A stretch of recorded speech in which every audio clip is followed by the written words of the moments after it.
전직 청와대 정무수석 둘이 뭉쳤다. 여당 야당 수석 크로스. 김재원의 원, 강기정의 기. 원기 충전, 원기 옥.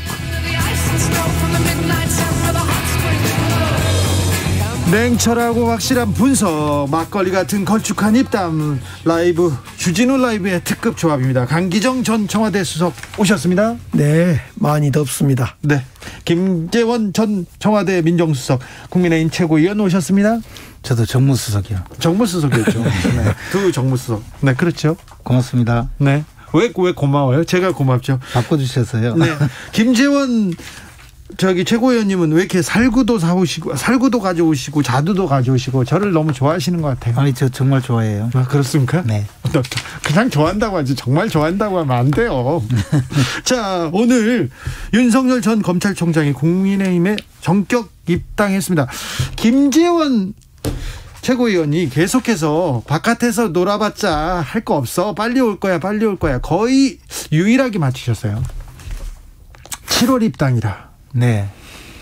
근데 이제 대선 주자뿐만 아니라 정치인들이 사실 선거를 앞두고 그 정당이라는 그 큰 정치적 결사체, 네, 또는 더 나아가서 이제 국민들이 그 갖고 있는 정치적인 의사를 표현할 수 있는 어떤 그 수단으로서 정당을 결성을 해왔고요. 현대민주주의가 결국 이제 정당을 중심으로 정권을 놓고 겨루는 그런 선거의 가장 천병인데, 정당을 무시하고 무소속 또는 정당을 무시하고 어떤 정치 활동을 해도 시간이 조금 지나면 이게 한계가 있구나라는 걸 느낄 수밖에 없거든요. 또 우리나라는 특히 이제 보수 정당인 국민의힘 또는 진보 정당으로 그 자부하고 있는 그 더불어민주당이 양강 구도를 완벽하게 형성하고 있기 때문에 그 중도라는 건 사실 그 현실적으로 그렇게 찾기가 어렵습니다. 제3의 길은 어렵습니까?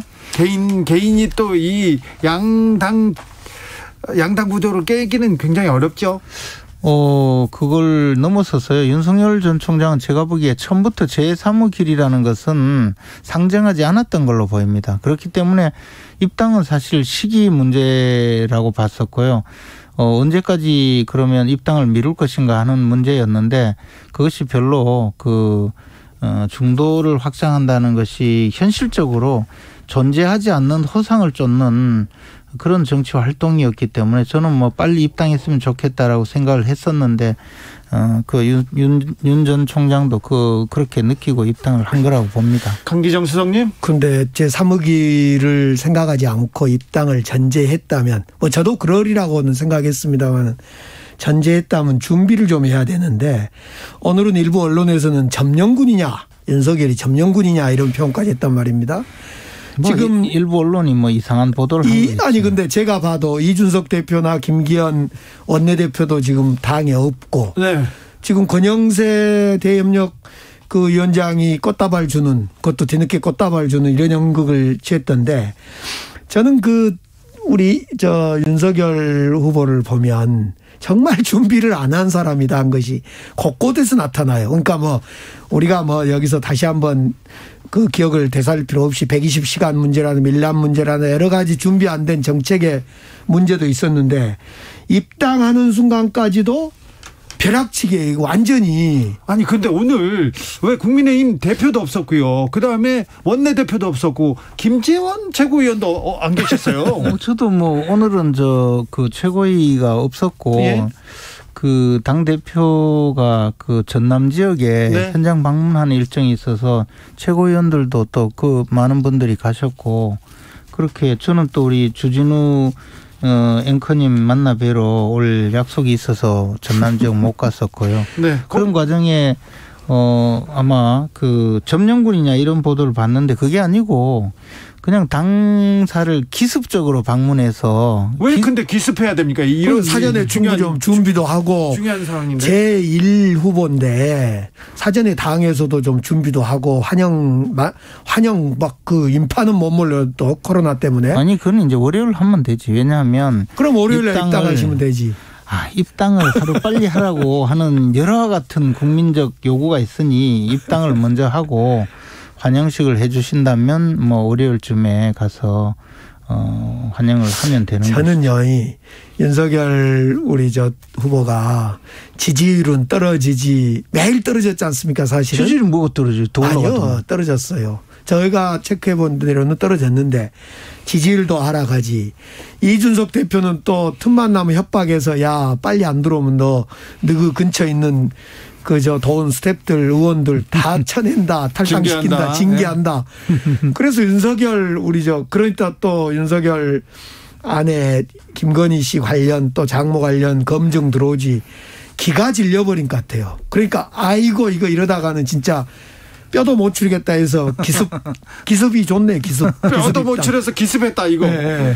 기습에서 하도 입당하라고 요구하는 분들이 많으니까 일단 입당을 곧바로 하고 그다음부터 주말에 여러 활동을 하기 위한 것이죠. 저 같으면 딱 준비해서 월요일 날 그냥 금이 환영 형식으로 1등 후보답게 딱 들어올 건데 그래서 아무튼 모양새가 모양 좋더만 저는. 아니 그럴 수 있고. 서박하잖아요. 내가 들어갈 테니까 당 대표부터 다 모여 그리고 들어갈 거야 이렇게 하지 않고 저는 일개 평당원으로서 만나 뵀던 대외협력위원장님께 입당원서를 제출하겠습니다. 이렇게 굉장히 근데 저는 아무튼 윤석열 후보가 준비 안 된 모습을 역력히 이제 봤고 여기는 소박하다고 하고 소박한지 준비 안 된 모습 벼락치기 기습 이런 단어인 것 같아요. 그런데 문제는 저는 입당한 순간 이제 우리 김재원 수석께서 잘 쓰셨던 말씀처럼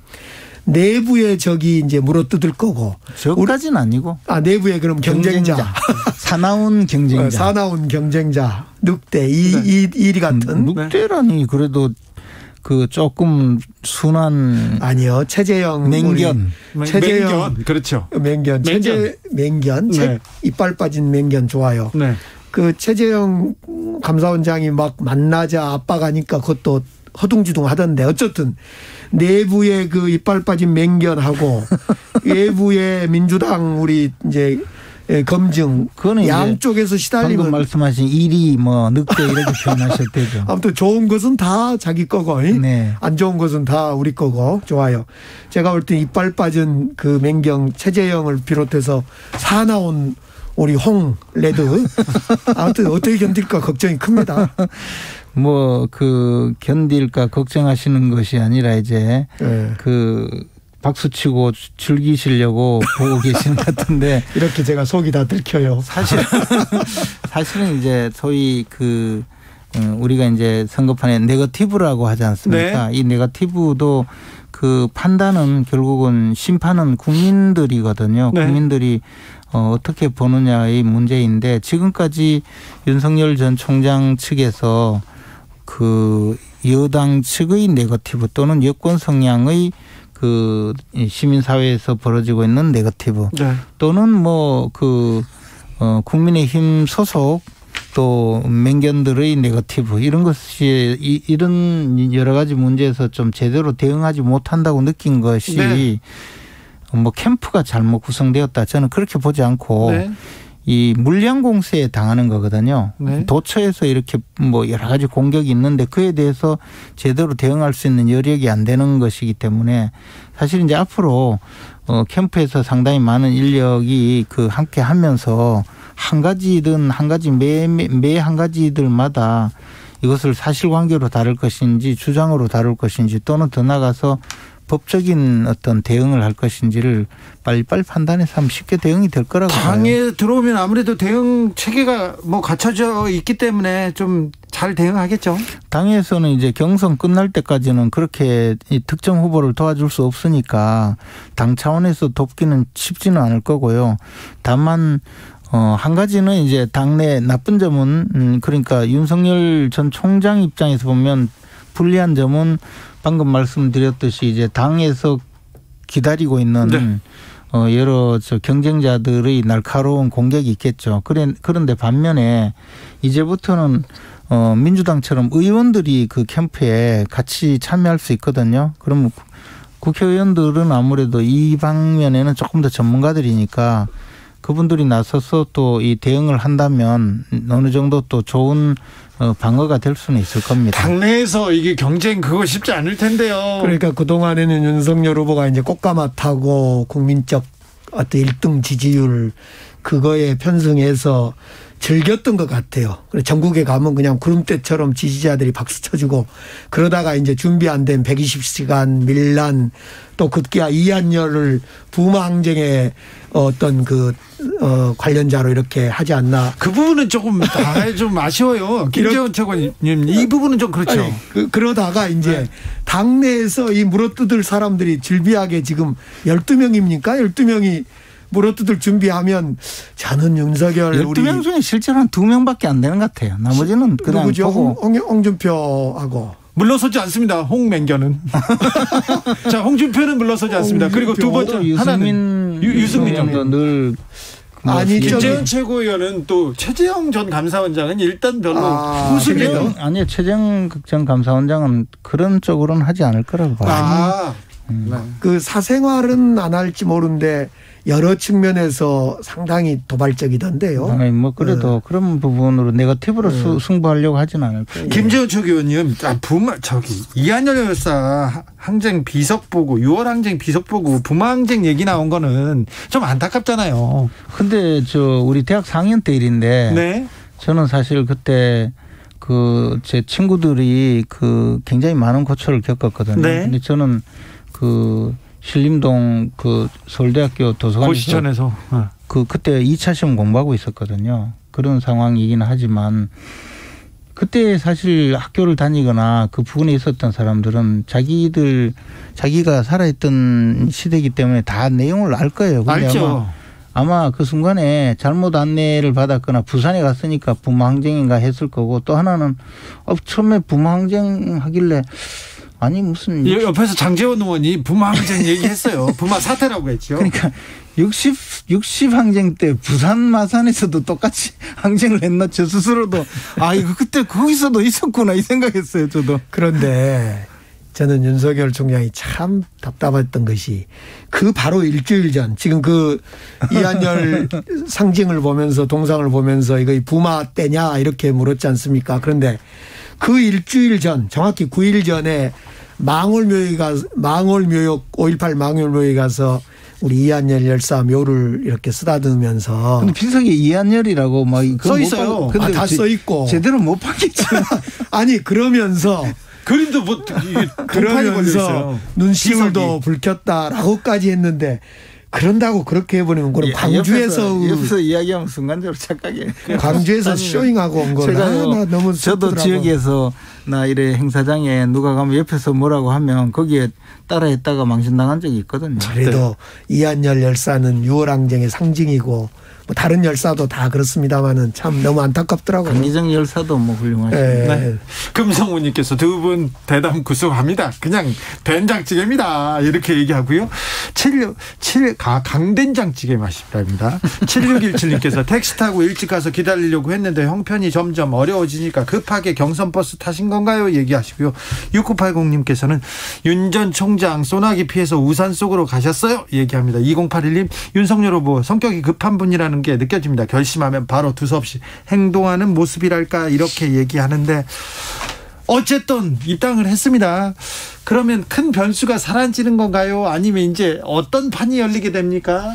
결국 안팎으로 아까도 말씀드렸지만은 안팎으로 검증에 이제 시달려야 될 것 같아요. 사실은 그동안에는 이제 민주당이라든가 이쪽에서만 검증 요구를 해왔는데 당내 경쟁자들이 세게 검증하면 그건 정말 보호망이 없는 거죠. 보호망이. 그런 점에서 윤석열 우리 후보가 견뎌낼 수 있을까? 저는 못 견딘다.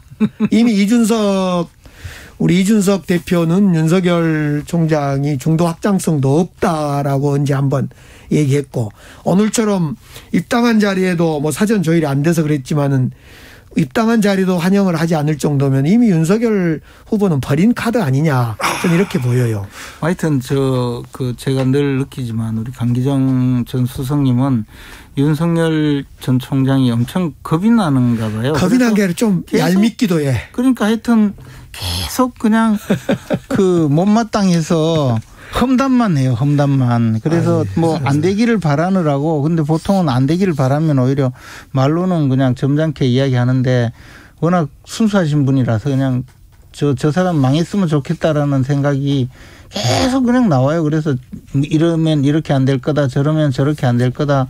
최근에까지는 입당하면 곧 죽을 거다. 뭐 입당하면 저 망가질 거다. 이렇게 하다가 이제 입당이 되니까 또 그러시고. 김재원 최고위원님. 근데 제3지대에 이렇게 서 있으면 네. 제3지대에 서 있으면 오히려 또 몸도 가볍고 조금 혜택을 보는 것도 많이 있지 않습니까? 그렇죠. 그리고 너무 때리면 멋있어 보이잖아요. 제3지대. 아 그렇습니까? 네. 멋있어 보이는 거 말고는요. 그런데 이제 정치가 현실이고 특히 이제 투표를 앞두고 있잖아요. 네. 그냥 평소에 정치인으로서 각광받고 박수받고 할 때는 이른바 제3지대에 있으면 좋은 말만 하면 되거든요. 네, 그렇죠. 민주당은 이렇게 저 나라를 망가뜨리고 있다. 국민의힘은 저 야당답지 못하다. 이렇게 하면서 자신 있게 해온 게 이제 새 정치가 있었죠, 과거에. 네. 근데 사실 정작 국민들은 그걸 원하는 게 아니고 어떤 진영에 서든 뭐 그보다 문제를 해결하고 함께 자신들과 함께 가기를 원하는데 이른바 제3지대라는 것이 결국 실체가 없을 경우가 많아요. 네. 그래서 실패한 거죠. 우리 정치 역사에서 제3지대로 성공할 수는 없고 제3지대의 정당으로는 성공했던 경우가 한 번 있었지. 열린민주당. 이 시절이 있었던 거죠.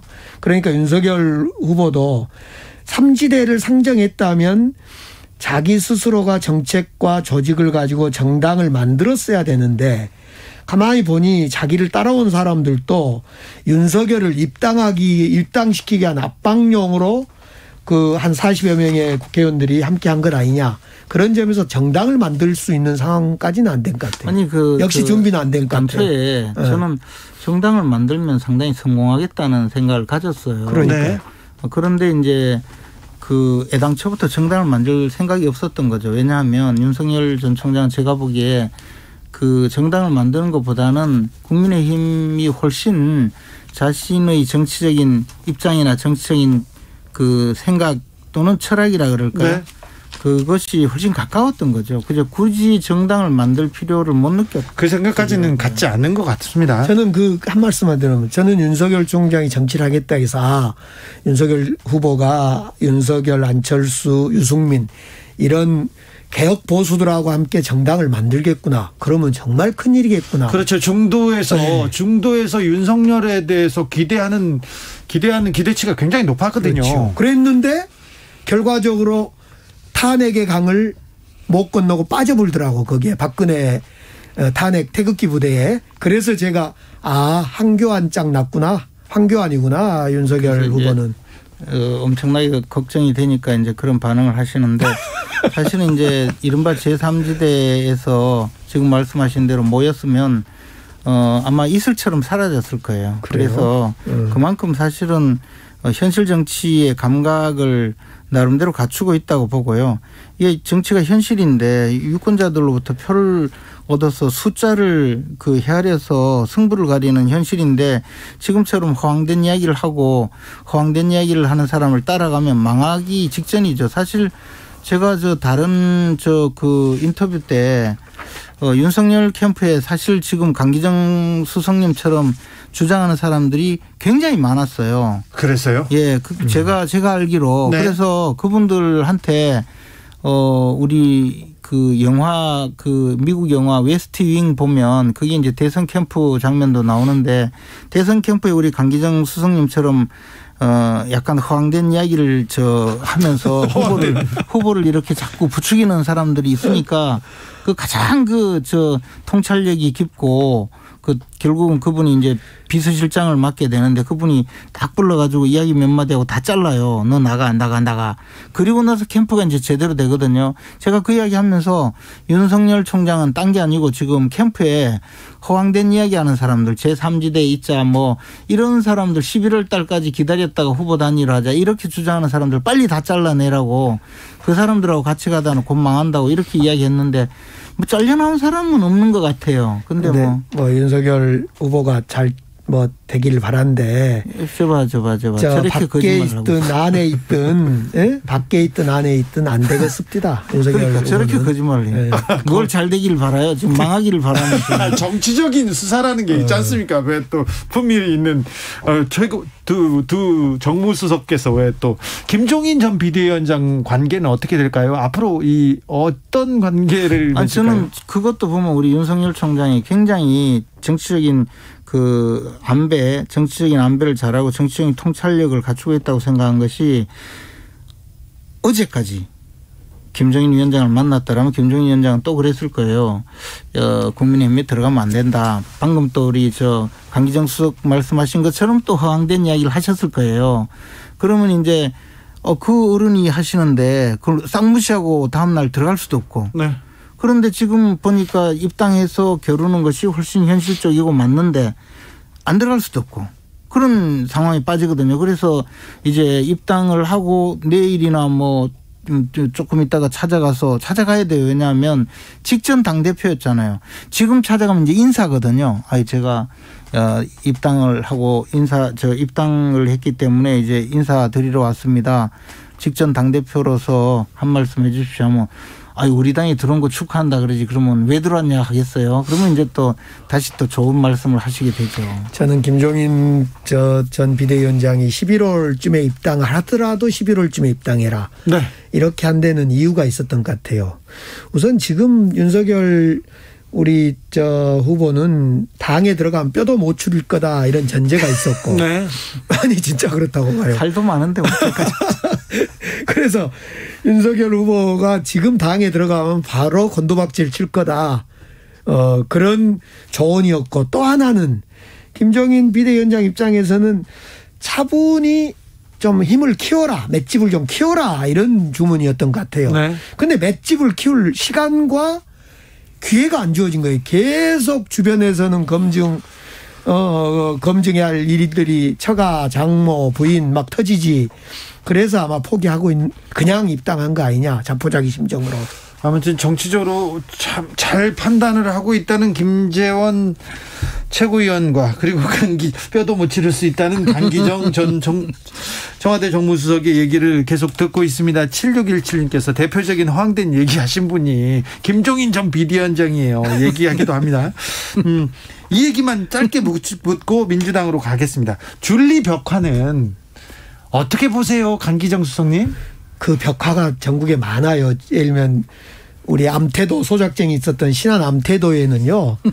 그 펌하는 두 할아버지 할머니 멋진 동백꽃 펌어라는 동백꽃 벽화도 있는데 그런 벽화는 그런 멋진 벽화도 있고 또 이 줄리 벽화는 조금 보기가 좀 그런 벽화죠. 예. 좀 보기가 그렇습니까? 그렇죠. 네. 예.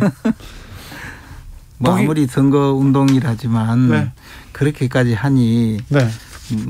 또 많은 사람들이 지탄을 받지 않겠습니까? 아니, 강기정 수석은 좀 보기가 좀 그렇다 또 얘기하시잖아요. 속으로 엄청나게 좋아하는 것 같아요. 표정이 딱 나오잖아요.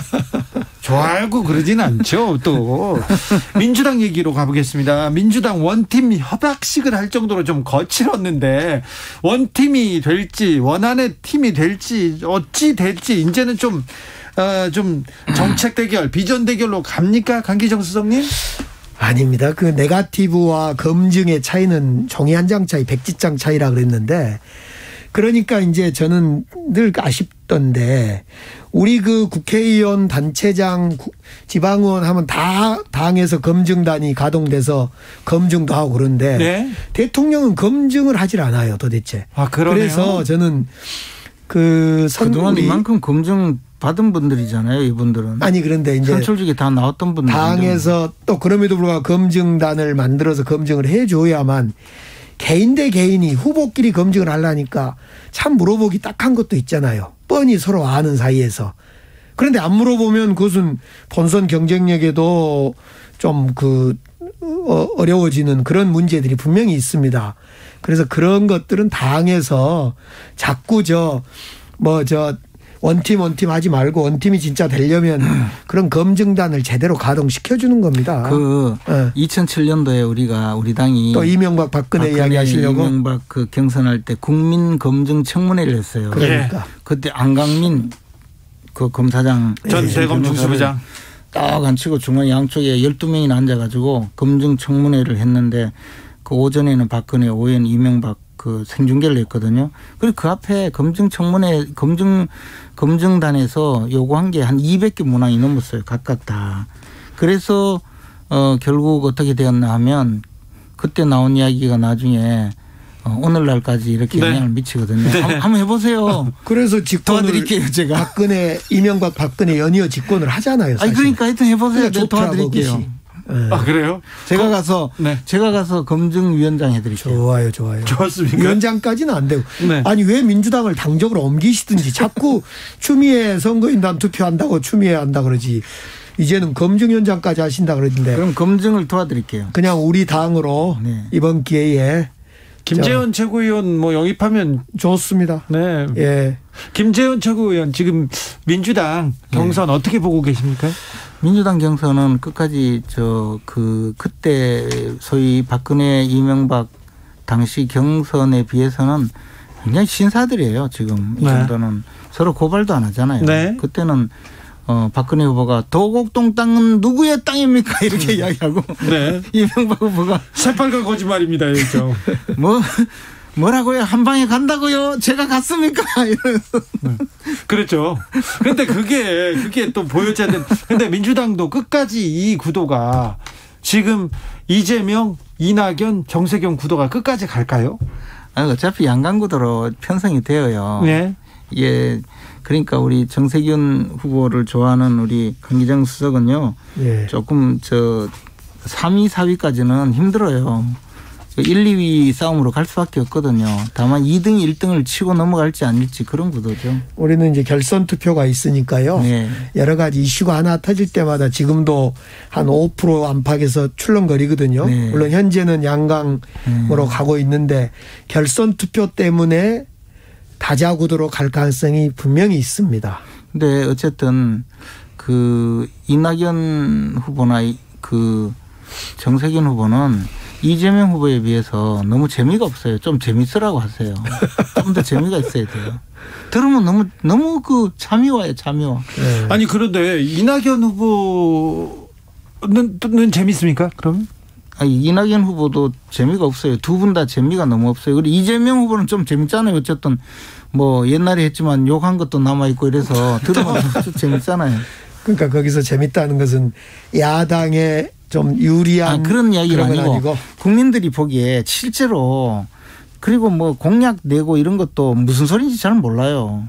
그래서 좀 더 한 방에 알아듣게 해야 주목을 끌 수 있거든요. 지금 기본소득 같은 건 세게 지금 공박하려고 준비하고 있을 거 아닙니까? 공격을 하는 거잖아요. 그런데 어쨌든 이재명 후보가 낸 거에 공격하고 방어하고 하는 것이 이재명 후보의 공약을 가지고 이야기하거든요. 그런데 그러면 도대체 이낙연 후보의 공약은 뭐며 정세균 후보의 공약은 뭐냐고요? 아직 안 보입니다. 잘 안 보이죠. 전에 제가 보니까 정세균 후보 공약이 뭐냐면 아기를 낳으면 20년 후에 1억 준대요. 아니요. 정세균 후보 공약, 그래 제가 공약은 그런 거 하지 말고 그냥 기저귀값하고 분유값 대준다고 그러라고. 지금 이재명 후보 공약은 기본소득이고 이낙연 후보는 신복지, 그다음에 정세균 후보는 충청권을 제2수도로 그러니까 그게 다 옛날에 해먹던 재탕, 3탕, 4탕이잖아요. 마키님께서 바이든은 재밌어요? 바이든은 재밌나요? 물어보면서 대통령을 재밌는. 바이든은 말이에요. 재미가 없고 잠 오는 사람인데 하도 그 상대가 워낙 좀 너무 재밌어가지고 그렇게 재밌으면 안 돼요. 네, 너무 재밌어도 그 정도까지. 자, 대통령 지지율이 40%대를 유지하고 있습니다. 이 대통령 지지율은 어떤 대선에 어떤 변수가 될까요? 큰 변수가 안 되는 것이요. 이게 제가 이제 왜 제3지대가 의미가 없는 거냐라고 할 때의 그 하나의 상징인데요. 그 지금 문재인 대통령의 지지율이 40%고 문재인 정권이 계속 이어져야 된다고 주장하는 분들도 대충 한 40% 돼요. 네. 근데 정권이 교체되어야 한다고 주장하는 분들은 한 50% 조금 넘어요. 네. 항상 보면요. 근데 네. 과거에는 이것이 그냥 이제 정치적 의사 표현이었는데 지금은 이 그 정권 교체 의지도 엄청 강력하고 네. 정권이 계속되어야 된다는 의지도 강해요. 네. 정권이 계속되어야 된다는 분들은 이제 그 이 공동체의 그 의미가 좀 있어요. 그러니까 저 정권이 들어오고서 굉장히 좋아진 네. 아니 굉장히 좋아진 뭐 예를 들어 노동개혁이나 이런 쪽으로 반면에 정권 교체의 가능성도 엄청나게 높이는 것이 또 그쪽이거든요. 50%나 넘기 때문에. 역대 정권이 가장 높았던 것이 25%대 아닙니까? 그때하고 다르다고. 그러니까 그런데 우리 문재인 정부가 대통령이 친인척 비리나 측근 비리가 없었어요. 그런 점에서 청와대 전체가 교도소 가야 될 판인데. 아이 그건 야당의 주장이지 어찌 그걸 누가 믿어요. 자 원기호, 김재원, 강기정, 김재원 오늘도 감사했습니다. 다음 주에 만나겠습니다. 고맙습니다. 네, 감사합니다. 자, 윤석열 입당 이제부터 홍준표의 시간입니다. 이런 7298님의 의견도 있었습니다.